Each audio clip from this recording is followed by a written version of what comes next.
Our next speaker is Jason Schubach. He's the Director of Design Grant Program at the National Endowment for the Arts, where he manages initiatives such as the Mayor's Institute of City Design. He is overseeing a plan called Our Town, which is a program that will provide funding in recognition of the role that the arts can play in revitalizing communities. Jason's work to engage in local placemaking at the federal level and to align resources to support that placemaking are vital to ensuring improved urban livability throughout the United States. It is my pleasure to welcome Jason Schubach.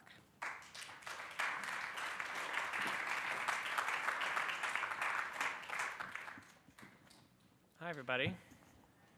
Okay, I know it's like 3:15 on the second day of the conference, but let's try that again. Hi, everybody. Hi. There we go. This takes a second, you know. Wake up. Well, I'm here from the government, and I'm here to help. The words you wanted to hear. Okay, so we at the NEA are, excuse the sci-fi geek joke, boldly going where no NEA has gone before. And we are doing that by engaging in creative placemaking. I don't expect you to understand what that term is because we just made it up. So let me explain what creative placemaking is. Have people heard the term creative economy? Show of hands? Lots of people, right? Richard Florida book.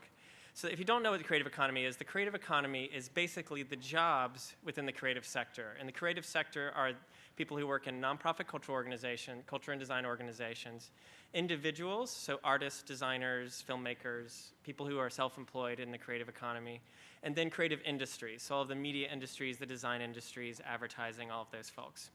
And the creative placemaking is the process of growing the creative economy of a place or strategically working with creative economy partners to make economic development happen in a place. Make sense? Okay, so we are investing in creative economy in 4 key ways at the NEA. The first is a new program that we started last year and a new program we'd like to start next year. We made an initial investment last year in a program called the Mayor's Institute on City Design 25th Anniversary Initiative. Nice and short title, easy to remember. MICD 25 is what we call it. And that invested in places in the country that wanted to do creative economy work. And let me tell you what some of that work looks like really quickly. We invested in planning, design, and arts engagement in communities. And so the communities were our key partners there. It had to be the city that came in to do the work.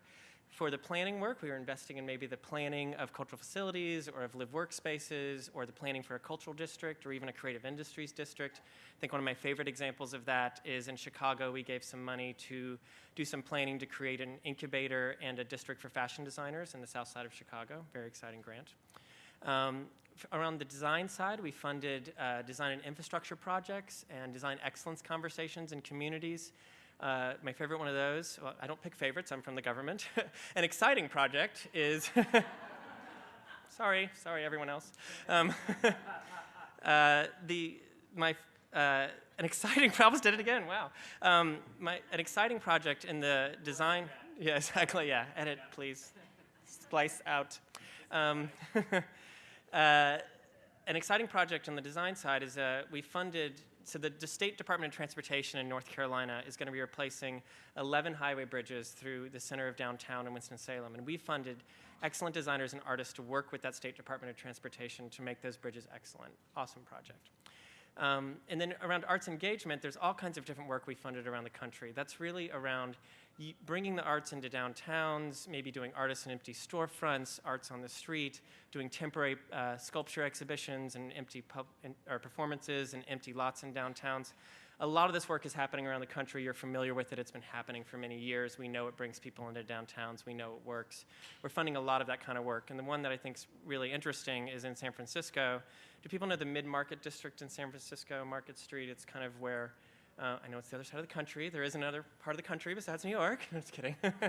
I love New York, don't get me wrong. Wow, am I going to be shot off the stage for saying that? There's a really interesting project to, it's a very quite troubled, lots of empty storefronts portion of the city.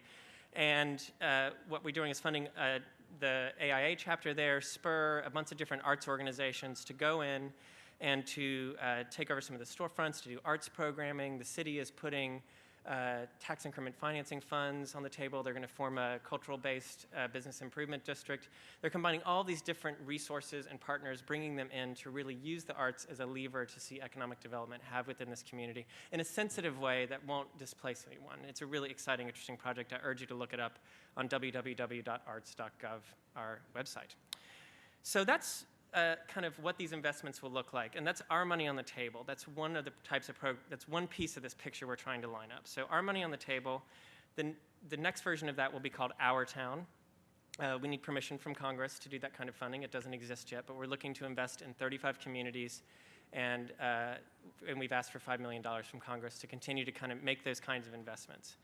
The second piece, and there's only 4, don't worry. The second piece of the kinds of investments we're looking to make is to really encourage other federal agencies to co-invest with us. We're really the first NEA that's been talking to a lot of other federal agencies. We're working with HUD, we're working with DOT, we're talking to EPA, we're talking to Health and Human Services. We've had some recent successes with the Department of Education. There's a lot of other money at those agencies that actually are going towards placemaking projects. We would like at least for them to know where we're investing, for them to consider and to encourage those communities to also apply for funds from those other agencies.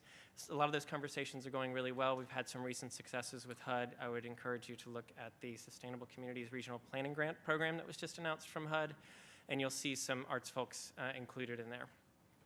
The third piece is, so there's our money, other federal agencies' money, and then the third piece is really partnerships that we have on the ground. So like was said in my introduction, we fund the Mayor's Institute on City Design, we fund the Governor's Institute on Community Design, we fund a program called Your Town. Yes, we have an Our Town and a Your Town, which Your Town is about regional design.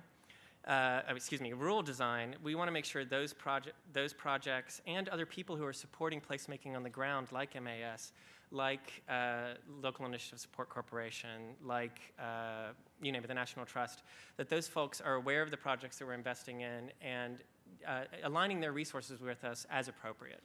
So those are the first 3, and the fourth is really other money. There's other money from foundation, there's other monies from private VCs, there's money happening at the state level, at the local level. We would like to see these projects, since they are such great partnerships, get funding from other places to really make them successful. I mean, you may or may not know we do not have an enormous amount of money at the NEA, and our grants for this type of work are quite large for us, up to $250,000. That's really huge for us, but that doesn't make a placemaking project happen all by itself. So that's sort of the suite of resources that we're trying to align, and we're doing that because we believe strongly that art works. And I'm going to use Rocco's little speech around Rocco Landesman, the chairman, about why art works. So why does art work? It has 3 meanings. Art works. These words first refer to works of art, to the creations of artists, to the heart of where we all support and why we invest in arts and arts organizations. Secondly, art works remind us that arts works on us. They challenge us. They inspire us. They spark our imaginations.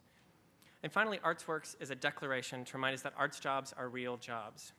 There are some 5.7 million arts jobs in the country, and there's almost 2 million artists. These are real jobs that need support just like all the rest of the jobs in this country. So I'm here to tell you that art works. That's my story, and I'm sticking to it. Thank you. Our moderator and expert panelists have each shown a commitment to improving livability at the local level. Some through the insertion of art into public spaces, others through the celebration of locally significant cultural landmarks. Drawing on their varied experiences in New York City, they will address some of the more challenging questions surrounding the role of art, public space, and local assets in supporting vibrant neighborhoods. Our moderator, Elizabeth Berger, is president of the Alliance for Downtown New York. The Downtown Alliance works to promote downtown New York City as a prime global address for businesses, residents, and visitors through programs, services, and advocacy. During Liz's tenure, the Downtown Alliance has undertaken comprehensive studies designed to advance Lower Manhattan as a new kind of 21st century central business district. Among other successes, the Downtown Alliance has been instrumental in the success of the River to River Summer Arts Festival. Liz is a tremendous New Yorker and serves with me on the board of the Municipal Art Society. Liz will fully introduce her panel to you herself, but it is my pleasure to welcome them to the stage now. Joining Liz are Roberta Gratz, Commissioner of the Landmark Preservation Commission, Tim Tompkins, President of the Times Square Alliance, Nicholas Baum, Director and Chief Curator of the Public Arts Fund, Sam Miller, President of the Lower Manhattan Cultural Council, and Marcy Reven, Managing Director of Place Matters and City Law. So without further ado, welcome to the Vibrant Neighborhoods panel. Welcome, Well, thank you very much, Francis, for that wonderful introduction. And as one of the 84% of New Yorkers who think this is a very fabulous place to live, it's a pleasure to be here today to talk about vibrant neighborhoods. And do I press the first one? I think, yes. Here's the one that I know best. As Francis said, I'm Liz Berger, and I am the president of the Alliance for Downtown New York. We are the business improvement district that serves Lower Manhattan, south of Chambers Street. And we were founded in 1995 when many people thought that Lower Manhattan was dying. Commercial vacancy was over 20%. It was closed evenings. It was closed weekends. There was a dramatic loss in employment. And so we started to think about a new model for Lower Manhattan, one that would make the vitality of Wall Street, arguably the world's best business address, enduring in a new and compelling way. So that meant thinking about the fundamentals of Lower Manhattan, about the architecture and the views, about the biggest buildings on the smallest streets, about the regional transportation access, about the proximity to the water. As you can see, Lower Manhattan is one of the few places in New York you actually know we are a city of islands. And really about the history and the future. Lower Manhattan is 400 years of innovation. And how all of those things added up to a new post-9/11 paradigm for a vibrant community. And this is what we came up with. We came up with Lower Manhattan as a place where residential living and tourism support commercial development, and where retail is a kind of metric of the success of each of these sectors. And it's these three elements that really make Lower Manhattan a vibrant community. And Stone Street is an example of that. So Stone Street is kind of the emblem of why the bid was formed, what the bid does, and where we're going. As you can see on the left, Stone Street in the mid-1990s was a derelict street. It was a shooting gallery. The buildings were abandoned. They were boarded up. You couldn't tell the history. There was nobody on the street. There was tremendous vacancy. But on the right, you can see the transformation. People in the street, thriving retail, and it's really a destination not only for people who work downtown and people who live downtown, but for tourists as well. So Stone Street used many of the tools in the toolkit for the bid: architectural preservation, maintenance, operations, advocacy. Another way that we enliven the public realm is through public art. And our reconstruction project is a great example. Reconstruction, I think, is the best kind of construction mitigation. Construction mitigation is usually about making a bad thing less bad, and this is about making a bad thing fabulous. It's a project that we began in 2007 with a grant from the Lower Manhattan Development Corporation in the face of $30 billion worth of post-9/11 construction south of Houston Street. We've produced 18 pieces, 9 of which, including these 4, are up for viewing. So Recon is an example of a temporary improvement in the public realm that we think adds to the vibrancy of our community. But on a more permanent basis, I think the experience of Lower Manhattan and downtown in general is that public gathering places are really essential to vibrant neighborhoods. And that's why our new plan to keep Water Street a compelling commercial destination of choice includes dramatic changes to Manhattan Park. And I think you can see on the left kind of the interim state of Wall Street Park, which was created after 9/11. But we really want to change it from a place to kind of sit to the center of Lower Manhattan's intense mix of uses. In other words, it's really all about the people. And this was one of our big challenges in our Water Street study, how to get the 70,000 people who worked upstairs on Water Street and the 12,000 people who lived within 2 blocks, and how to get them downstairs onto the street. So we all think that we know a vibrant neighborhood when we see it, but what makes it that way? Today's distinguished panel is here to help us answer that question, and I think in answering it, to reflect on what Holly White meant when he said, "It's hard to design a space that will not attract people. What is remarkable is how often this has been accomplished." So, our first panelist is Roberta Gratz. Roberta is, of course, an award-winning journalist, urban critic, and lecturer. She's the author of many books, including The Battle for Gotham, New York in the Shadow of Robert Moses and Jane Jacobs. And today, Roberta, what I think the panel can share with the audience, and I hope that you will, is what did Jane Jacobs believe was the essential components of a vibrant neighborhood, and how are her writings and thoughts relevant to that discussion today? Well, first of all, it's really a pleasure to be here. I do wear several hats, and while my colleagues will use slides, I use props. I'll show you as I go along. But I want to do 2 things. I want to make some observations about things that were discussed today that relate to Jacobs, and then some of the things about which she's misinterpreted.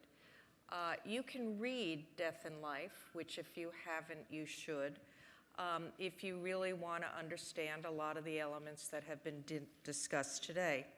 But first, an observation. I think it's wonderful that members of the Bloomberg administration thought this summit important enough to appear here and, in effect, to catalog for us the many wonderful things each of the agencies are doing to make this city more livable. What is so interesting is that many of these things are not what we hear most about, but they are the creative initiatives that most often come in small doses spread around the city. Very Jacobsian. Not the big, cataclysmic projects that we hear most about and that are not the creators of a livable city.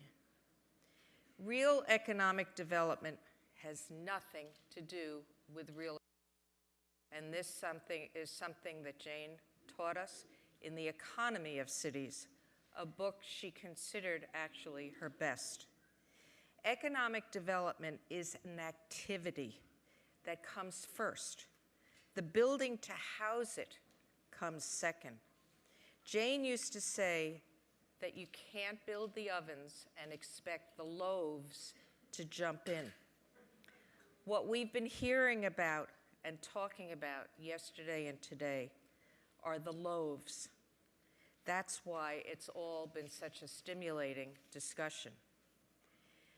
A couple of years ago, these are disconnected observations. A couple of years ago, I was walking around a Tower in the Park classic public housing project up in East Harlem, and I'm a shameless promoter of my own book.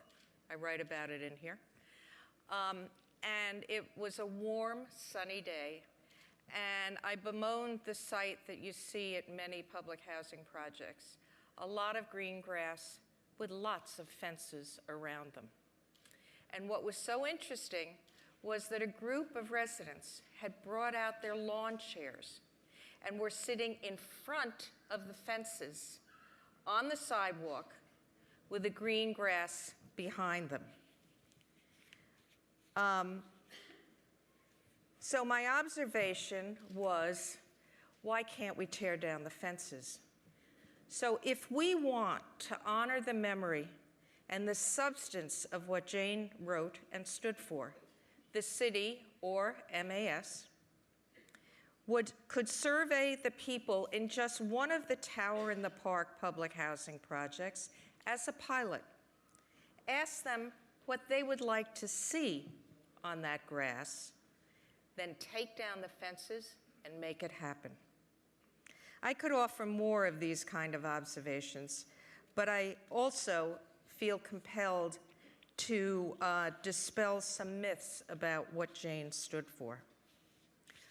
By the way, I skipped something. I tell you the public housing story because Jane, very importantly, in the beginning, in the introduction to Death and Life, wrote herself about learning from, Jane wrote all about learning from the people on the ground. She visited a housing project in East Harlem in which she discovered, and she was taken around by some local social workers. She discovered that the tenants despised these green spaces. And she asked them why. And the usual answer was, and I'm reading now, what good is it? Or who wants it? Finally, one day a tenant more articulate than the others made this pronouncement. Nobody cared what we wanted when they built this place. They threw our houses down, and they pushed us here and pushed our friends somewhere else. We don't have a place around here to get a cup of coffee, or a newspaper even, or borrow 50 cents. Nobody cared what we need, but the big men come and look at the grass and they say, isn't it wonderful? Now the poor have everything they need. And as Jane then wrote, there are meaner qualities than outright ugliness and disorder. The dishonest mask of pretended order, achieved by ignoring or suppressing the real order that is struggling to exist and to be served. We should be working, I say, to take apart that dishonest mask. Instead of offering more of these, I feel I want to take the opportunity to dispel some myths about what Jane stood for. Jane's observation and philosophy are useful today only if they are not misunderstood, misinterpreted, and misapplied. That Jacobs advocated, for example, only small scale, a la Greenwich Village, or said that only old buildings are of value, or that all big projects were bad, are oft repeated criticisms of her. These ideas are not to be found in anything that she ever wrote or said. Too many people make the mistake of defining Jacobs' observations of Greenwich Village as advocacy for the replication of its small scale and quaint mixtures, or the preservation of the urban village. Jane was never about tall buildings versus short, loft versus residential, small business versus large. The village was her laboratory to observe the larger truths about urban life. Hers was not a prescription of what should happen, but an observation of what does happen when certain urban conditions exist. She used specific examples only to illustrate observable truths, never intending them to be prescriptive for other places. Whether she was writing about Harlem, the Upper West Side, St. Louis, Detroit, Boston, Philadelphia, and other places, something most people ignore, you would think the whole book was about Greenwich Village. The idea that Jane might advocate a 6-story building to be built adjacent to my 32-story apartment house or elsewhere in my neighborhood of 30 to 40-story buildings is ludicrous. There are those that go so far as to say that not only has Jacobs become conventional wisdom, I would question that, among planners, but that developers have embraced her principles with a vengeance. This is such a misinterpretation of what Jane was about. No developer can ever, yes, ever, develop a large-scale project or so-called new community based on Jacob's principles. This is an oxymoron. Jane illustrated how what she called cataclysmic money is destructive of the context and continuity of a district. Many developers, however, do apply Jacob's precepts through modest-scale infill projects that renew without replacing neighborhoods or renew existing buildings, often for a new purpose. But the first and the overarching Jacobs idea is that cities and their neighborhoods, as in total contrast to suburbs or overscaled new developments, must evolve, grow, and change organically, and they must emerge from the efforts of many doers, not one controlling developer or city agency. There is nothing organic in a highly planned, highly designed development for which there is only one creator and one owner. An egregious misreading of Jane was that she opposed all big projects, including big infrastructure projects, which supposedly today can't get done because of Jacobsian-influenced NIMBYism. First, let's acknowledge that plenty of big projects are getting done. Third water tunnel, train to the plane, 2 stadiums, 2nd Avenue subway, a bike system, waterfront parks, etc. Second, let's face it, many big projects deserve to be defeated. The term infrastructure as currently used is synonymous with highways, and it shouldn't be. She applauded infrastructure, clean water, clean air, expanded mass transit, public library and school systems, urban parks and bikeways, the kind that improve the quality of urban life for residents and businesses. Many of those kind of infrastructure projects, as we've learned yesterday and today, are indeed getting done. Most of all, Jane wanted citizens to observe for themselves, challenge what they think is inappropriate, and not take as gospel either the words of experts or even herself. And I had the pleasure recently to have lunch with Robert Hammond, one of the 2 award winners of the medal. And I said to Robert, if you want to say the night of your award, and he was going to, Josh talked him out of it, that you can say on good authority, not quoting me, Jane would have loved the fact that he did what he did, having never, ever heard of her. Jane believed that the civic observer, the citizen observer, the citizen doer, was the expert of the city. No one else knew better than that citizen expert, and that Josh was a Jacobs fan and Robert was Jacobs ignorant, made a marvelous match that created the High Line. And with that, I leave my summary of the ideas as I see them applied, and especially in the last 2 days about Jane. Well, thank you, Roberta. I think One more thing. I'm shameless. There's another book out there called What We See, Advancing the Observations of Jane Jacobs. And I recommend this for many reasons, because for most people, they don't realize that Jane embraced many disciplines, and wrote 8 books and a lot on economics. There are 30 contributors in this book, all of whom either knew or were influenced by her, and they are of many different disciplines, from economics to sociology to psychiatrists and beyond.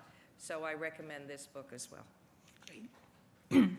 Well, in my own reading, one of the things that Jane Jacobs cared a lot about and wrote a lot about was authenticity, and that is something that certainly changes over time. Our next panelist thinks about that every day. He's Tim Tompkins. He is a fellow bid manager. He's been the president of the Times Square Alliance since 2002. Before that, he was the founder and director of Partnership for Parks. He's worked for the city's Economic Development Corporation and the Charter Revision Commission. And at the Alliance, he is tasked with promoting one of the world's best known and most iconic places. It's a place that tens of millions of people visit every year. It's also a significant employment center and retail destination in New York. So Tim, who is your audience in Times Square and in Duffy Square, and how does that shape your efforts to create a distinctive and authentic place? Well, first of all, I just want to as well say thank you to MAS for being here and lead off by saying Times Square absolutely would not be what it is today, or the better parts of Times Square would not be what it is for today, were it not for MAS. MAS, more than any other institution, led the fight, and Kent Barwick and others, to make sure that the buildings that went up there expressed on the dynamism of Times Square, that we weren't just creating another Rockefeller Center, that there be lights and signs, that the theaters be preserved. Such a hugely important role in shaping that. So, and of course, memories are short. So I'm going to talk a little bit about Times Square, because I think for us, oftentimes the question about audiences, like who are we trying to please in Times Square? Are we trying to please, often a question posed by the Post, as a matter of fact, is are we trying to please the tourists, or are we trying to please New Yorkers? And I think that, that cuts into a number of larger issues, because I think one of the questions is, what's the message that you're trying to tell to these different audiences? And in order to know your audiences, you need to know yourself.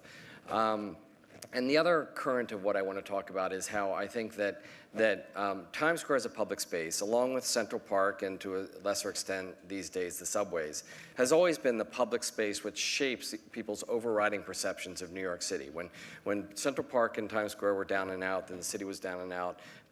When they were making a comeback, the city was making a comeback. And now, for instance, these Times Square, when people are questioning the authenticity of Times Square and saying, is this really the best of New York? Are we becoming a mall? Are we becoming something that is less distinctive and less New Yorkish? Those are some of the same issues that the city as a whole is facing and that we need to look at and think about. And then within Times Square itself, I want to talk a little bit about how Duffy Square is a microcosm of some of those larger public space issues. When I came in 2002, there was, the narrative kind of was, yeah, the job in Times Square is done, because the public space debate, our job, our organization's job was to make Times Square clean, safe, and fun for 10 years, as opposed to dirty, dangerous, and terrifying. We were at the bottom of that Malthusian scale of like survival, and that was absolutely what we needed to focus on. But when I came in, I realized that there was another set of things, and a lot of my experience in parks and seeing neighborhood parks transformed and learning the stories of Central Park and Betsy Rogers had to do with, again, you take care of fulfilling these basic needs of, can you get through this place? Is it safe? Is it clean? And then comes, is it well designed? Are you restoring it to its authentic original self? Are you dumbing down or building up? There were some key points in the rebuilding of Central Park where there was a question of, do we make this as nice as possible in every part of the park, or will it get trashed? And people rightly made the decision that if you make something that sends a message that you value people, then it will be valued. And then a whole series of programming things that followed. So I came in, and Duffy Square in many ways was an example of sort of two of our three big problems, which were pedlock, the notion that because of the success of Times Square, so many people were coming here that you couldn't get walk 2 blocks in less than 20 minutes, and it was just a miserable experience. On Duffy Square, which was this public space, no one, when it wasn't crowded with people in the TKTS line, no one would ever spend time there. No one would even think about just hanging out there. It was a miserable public space. So it was the Pedlock, it was crowded, what I call streetscape schlock. The quality of our public space was completely unappealing. If this was a world-class public space, you never would have known it. And then there was this third issue, which I sort of say was beyond Pedlock and streetscape schlock, was sort of being mocked. The sense that the Times Square, again, was, it would often get expressed to me as people saying, I miss the porn, I want to bring the porn back. And you know, for people who worked I mean, our bid was founded because a copy boy from the New York Times was walking half a block down to buy the Post in the morning and his face was slashed. So for the people who worked in Times Square, it wasn't, the crime wasn't charming. But one of the things that I had to sort of fight initially with my board is I had to say, I think there is some legitimacy, even though it may be expressed in like, I'd like to bring the crime back or the grit back. What people were getting at was that what is the authentic New York? What is Times Square? Does it represent what people love and what people hate about New York and America? I mean, my college roommate once said that Middle America thinks that Times Square is all about New York, and New Yorkers think that Times Square is all about Middle America. And it's simultaneously both of those things. And so I began by sort of saying, you know, what is it that is special about this place that we want to restore? And we went through 3 processes. 2004 was the 100th anniversary of when Longacre Square was named Times Square. And so we brought together a bunch of people that had written books about Times Square, historians like Ken Jackson and Michael Sorkin and other people, and said what are the essence, what are the key themes here? What are the things throughout the decade? You know, and they came up with obvious things like it's about making news, it's about crowds at these key civic moments, it's about sex and desire, it's about entertaining, it's obviously about commercialism and signage. It's many of those things. And by the way, I'll talk a little bit later about we've restored, there's another place in Times Square now which is a real metaphor for the journey of Times Square, which is our tourism center. It's in the old Embassy Theater. It was the first all-newsreel theater. We've just restored it with some magnificent work by WXY architects. We're going to be unveiling it in the next 10 days. And there's an exhibit in there, which is based on the exhibit we did in 2004 about the history of Times Square, where we not only have the New Year's Eve ball, but we have a Pipo Rama sign from 42nd Street that Doug Durst had lying in an empty lot. We have all of these things. But it is the space itself is a landmark space, but it is informed by the history of Times Square, and there are these modern interventions in it. But so we went to historians, then we went to a branding expert. Ogilvy was in our district at the time, and we asked them to do a brand analysis, because, you know, we are capitalism, right? We are Times Square. And they talked about that there's an emotional content, there's an experiential content, which was about this public space experience. It's what you see, but it's the experience of being there. And also that for many people, New York was synonymous, Times Square is synonymous with New York. And then thirdly, we went to a bunch of planners and thinkers who were led by the folks from the Design Trust for Public Space, Kinshasa from MES Board, moderated these discussions. And we said, what is it that needs to be preserved? Because we knew that eventually there was going to be a reconstruction project. And we came up with a series of principles and admonitions. One which was to balance these different elements of the old and the new, the vertical and the horizontal, the car and the pedestrian, to recognize the diversity of what's there and the layers of history, to create places where people can stop and observe as well as move through. And that gets to the audience question of some people are here just to sit and watch or to stand and watch, and some people are here passing through. Key factor, make Times Square a place where New Yorkers want to come. Again, an audience question. And the way you do that is to focus on the opportunities, look for opportunities to reinforce what's historic and authentic about the place, while you acknowledge that we eat our young. We constantly renew ourselves and destroy ourselves more so than any other place, but that's also a metaphor for New York City. Allow for the creation and display of creativity, public art, better design, small-scale performances. I see Ann Pasternak, Creative Time, started doing that long before we were there in terms of bringing life to this space in a way that reflected the essence of Times Square. Thinking of Times Square as an ever-changing theater set, where there's this sort of there's a part of it that is fixed, and that what is within that set is constantly changing, constantly reflecting whatever the spirit of the times, and again, for better or for worse. And looking to make the horizontal plane as interesting as the vertical, and most importantly, from a design point of view, keep it simple. Don't over-design. There's already a lot happening there. You're creating a space for that to happen. And to this day now, as we are working with the Department of Transportation and a magnificent design team led by Snowhetta, we're starting the process of redesigning the ground floor of Times Square. And those are the principles and admonitions that we're thinking about as we're moving forward with that. So with respect to Duffy Square, how did this play out, and then how did that lead to the next piece, which was the closing of Broadway? So you see overwhelming crowdedness, not us at our best. This is obviously a less crowded time, but what you see here is that the previous DOT commissioner gave us a lane of Broadway and a lane of 7th Avenue, so you had a much larger plaza. We made a commitment with the Theater Development Fund, who had come up with the original idea of the red stairs, to really make this a positive design statement, have this reflect the best of New York. To put down tables and chairs so that people would actually sit in Times Square, and you know, again, that was a completely different notion. Some folks in the neighborhood, every time we talked about Duffy Square, they said, what are you going to do to make sure that the homeless people and the prostitutes don't hang out on the red steps? Because that was where we were before. And so these things happened that we made a commitment to good design, we created more pedestrian space, and then we programmed it creatively. And that laid the groundwork for, you know, when we laid out our agenda, we wanted to create more pedestrian space. It really was, I think, to echo your comments, it's an extraordinary thing. In an election year, Mayor Bloomberg decided to go way beyond what we had ever thought of and close down a street of Broadway and to put in a transportation commissioner who had a radically different vision of public space, which was that the streets and sidewalks are public space, that they're not just for vehicles. And that was a paradigm changer, and I'll just, am I near my time? So the example here is that in the months from when that was announced to when the Broadway was closed, all the conversations were, would the taxi drivers and the cars go 5 miles an hour slower?